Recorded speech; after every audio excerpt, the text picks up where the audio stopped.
ये है उत्तराखंड के खूबसूरत पहाड़ों पर बसे बागेश्वर जिले के लखनी गांव की कमला देवी। अब एक मशहूर लोक गायिका हैं ये।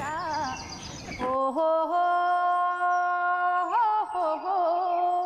हा हा हा हा हा हा।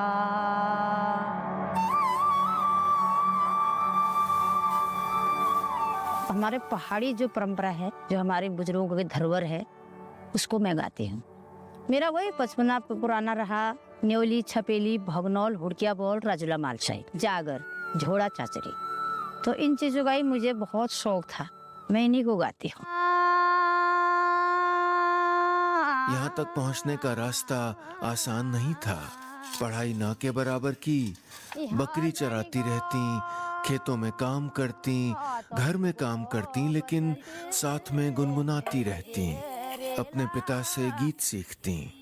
इन्हें बचपन से गाने का शौक था। कम उम्र में शादी हुई और खेती बाड़ी करती रहीं। बच्चों को पालने के लिए मजदूरी भी की, लेकिन अंततः घर चलाने के लिए अपने पति के साथ भवाली कस्बे में ढाबा शुरू कर दिया। यहाँ पर वो खाना बनाने और खिलाने के साथ गुनगुनाती रहती।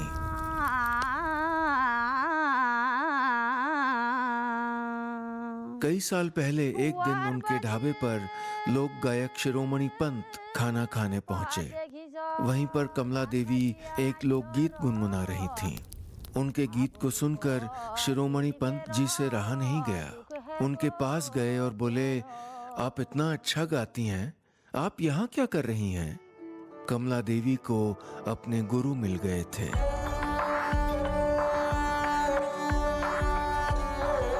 तो मैं खाने का पहला निवाला जैसे मैं खा रहा था, तो ये बहन गुनगुना रही थी, धारे में को मिट काफला काफला तो पाकले कब, सैतो को महन आगू से कफुआ तो बासले कब। ये हमारी वहाँ भिटौली गीत के रूप में बहन के द्वारा अपने मायके की याद में, विशेषकर अपनी भाइयों की याद में कि बहन के द्वारा गाया जाता है। तो मैं इनके काउंटर में गया, मैंने कहा बहनी आप, बहना आपकी आवाज़ तो इतनी प्यारी आवाज़ है, स्वर कोकिला हैं आप।